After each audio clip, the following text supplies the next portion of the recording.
again, everyone. This is Dr. Tim Newton with Inspire Movement Physical Therapy. In today's video, we're going to show you an exercise that's really important to maintain good mobility in the lumbar spine and pelvic regions. It's called the pelvic clock.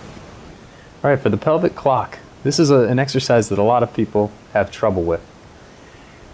What I want you to imagine is that you have a clock sitting right on top of where your belt buckle is, okay? Even if you're not wearing a belt. And you're going to move and rock your pelvis in directions corresponding to numbers on the clock. All right, so I'll show you what I mean. You kind of feel these front hip bones, okay? Because you want them always going in the same direction. And I'll show you what I mean by that. We're going to pretend that there's a clock. 12 o'clock is up toward my head, 6 o'clock is down toward my feet, 9 o'clock is on my right side, and 3 o'clock is on my left side. We're going to rock the pelvis up and down. So that's going to be 12 and 6. This is just to get warmed up. So when I rock up toward 12, my belt buckle goes up and both of my hip bones rock upward. Okay, my pelvis is tilting like this. And I'm feeling my low back, that's the lumbar spine, pushing down into the table a little bit. I'm not bridging up. I'm not pushing through my feet. All right, make sure you're not doing that. To rock up to 12 o'clock, you're just tipping your pelvis. And then go down to the opposite, 6 o'clock. You're going to rock and the belt buckle and both hip bones will both go down toward your feet. Now you're arching your low back and it is lifting up off of the table. Okay, so that's 12 o'clock and 6 o'clock. Now for 3 o'clock and 9 o'clock, you are tipping and tilting the pelvis side to side. So for 9 o'clock, same principle, both the hip bones and the belt buckle go the same direction. That's always going to be the case. They're all going to go to your right. So for 9 o'clock, it looks like this. And for 3 o'clock, it looks like this. Now you see my legs moving probably, but I'm not actively moving them. I am making my pelvis do the movement. The legs are only moving because they're attached to the pelvis. Don't fall into the mistake of swinging your knees either way. That's not what this is. We're trying to train the trunk to move, not the hips. All right, very important. So if I were to do 12 o'clock, 3 o'clock, then 6 o'clock, then 9 o'clock, it would look like this.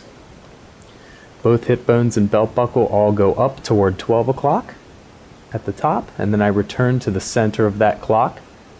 Then everything goes to my left toward 3 o'clock. Then everything comes back. Then everything rocks down toward 6 o'clock, and then comes back.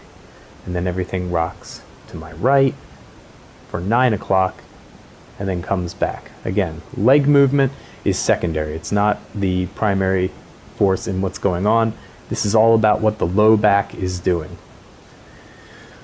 Once you get good at that, and you can go through a few rounds like that, I want you to really challenge yourself and try to do the other numbers on the clock. That means 1 o'clock, 2 o'clock, 3 o'clock, 4 o'clock, 5 o'clock, and so on. How do we do these numbers? Well, it's pretty much a geometric blend of the main 4 directions. So 1 o'clock, for instance, is very much like 12 o'clock with a little dash of 3 o'clock in it, okay? So when you do 12 o'clock, like we said, you're going to feel your low back press down into the table. When you do 1 o'clock, it's going to be very similar, but instead you're going to feel a little more of your left low back pressing down into the table than on the right low back side, okay? So when I do 1 o'clock, same exact thing, belt buckle and hip bones, they all come up and slightly to the left and return back to center. When we did 12 o'clock, everything rocked up like this. And we do 1 o'clock, and everything's going to rock and slightly deviate to the left in the pelvis and come back. Now for 2 o'clock, very similar to 1 o'clock, except there's a little more of the 3 o'clock part and a little bit less of the 12 o'clock part. So I'm still rounding my left low back into the table, but now my belt buckle is going toward where 2 o'clock would be. Again, if we're thinking about looking down on a clock. So I'm going to go through 12, 1, 2, and then 3. So 12 o'clock is straight up and down like we talked about. 1 o'clock is a little bit to the left and back on a straight diagonal. 2 o'clock is another straight diagonal, but a little more lateral. And then 3 o'clock is a straight lateral and return. Okay? For 4 o'clock, 5 o'clock, and then down to 6 o'clock, same principle. But remember, with 6 o'clock, we're arching our backs. So for 4 o'clock and 5 o'clock, there's going to be an arching component, not a flattening the back down into the table component that you had for 1 o'clock and 2 o'clock. All right, you may need to watch this video again. This takes a while to get the hang of, but trust me, it makes sense when you think of it that way. So for 4 o'clock, it's very much like 3 o'clock. I'm rocking things to my left in the pelvis, but there is a slight bit of an arch. So my belt buckle and both of my hip bones are going to go toward the left and downward a little bit toward my feet in a straight diagonal line. Okay, I'm going to do that one more time. 4 o'clock. For 5 o'clock, I'm going a little bit steeper. 4 o'clock was this way, 5 o'clock is this way. 5 o'clock is a little bit steeper, and then 6 o'clock is straight down. So just to see every number clearly, all right, we're going to go 12 o'clock all the way around the clock to show you how it goes. Belt buckle and the hip bones always go the same direction. They're always arcing the same way, no matter what number of the clock you're going to. 12 o'clock and back down. 1 o'clock and back down. 2 o'clock, back down. 3 o'clock, back to center. 3 and 9 are the most difficult people, so don't worry too much if you're having difficulty. I'd rather you go the right direction and not overdo it than overdo it and start using your feet to push. 4 o'clock, 5 o'clock, straight down for 6 o'clock.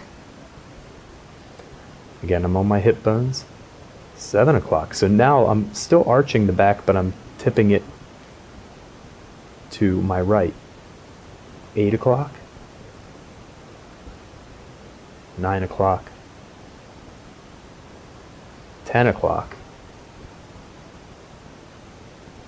11 o'clock. Trying to go in straight lines here, and then straight back up for 12 o'clock. All right? So that's how you do it. Everything on the top side of the clock is going to involve a rounding of the back that we do with a straight 12 o'clock, and everything on the bottom side of the clock between 3 and 9 o'clock is going to have an arching component. All right? Everything from 6 up to 12 on the right side is going to have a tipping of the right component to it, and everything on your left side of the clock from 12 down to 6 is going to have a left tilting component. These are straight movements. You go up and down toward each number and return to center.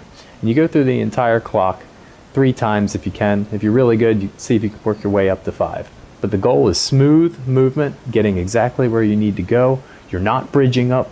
You're not pushing through your feet. You're not swinging your knees. And you're not working your head and shoulders. There will be a little bit of movement since everything's attached, but you don't want to tense up here. So that's the pelvic clock. It takes a lot of practice. Stay patient. You'll get better at it as you go. That was the pelvic clock exercise. You can do this at home every day, and it's a great part of your practice. If you found this video helpful, leave us your questions, leave us your comments. Don't forget to subscribe and give us a like.